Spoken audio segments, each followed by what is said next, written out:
On April 23, 1971, Sweet Sweetback's Badass Song by director Mario Van Peebles was released into theaters across the nation.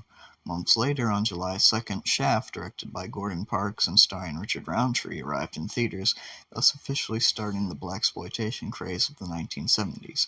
Blaxploitation, an oft-critically derided genre, for stupid reasons, were a series of gritty, down-to-earth films directed by and starring primarily African Americans.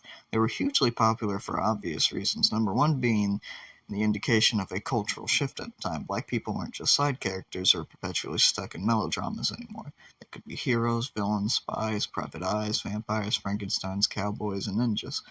And everybody loved it.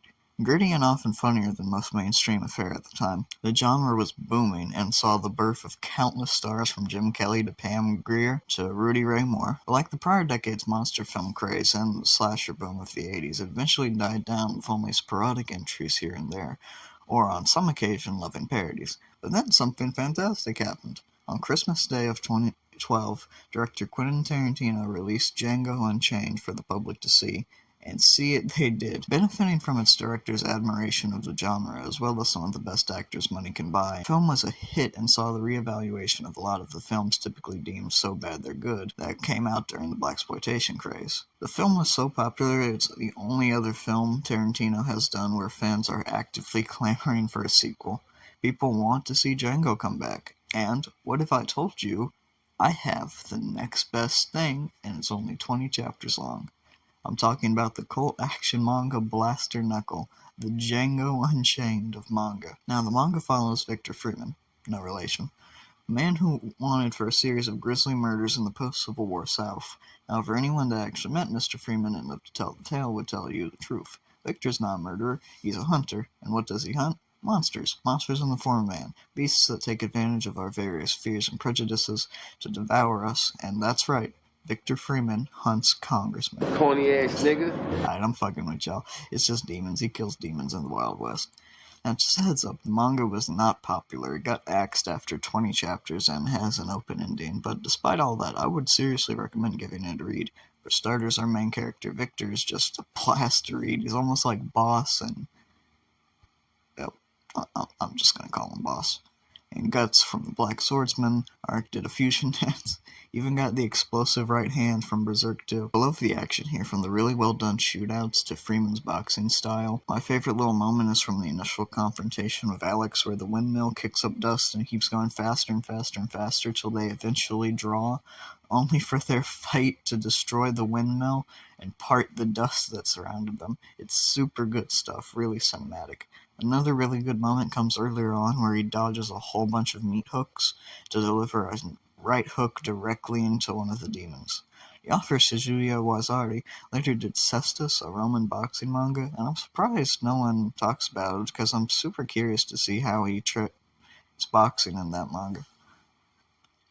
You can tell he has a real love from the sport in the way he draws Victor's fights. Alex is a cool character too. He was going to be the rival of our hero Victor, sort of like a Nagamo and Sakamoto's relationship in Sakamoto days. They have a cool buddy cop chemistry to them, reminiscent of Murtaugh and Riggs.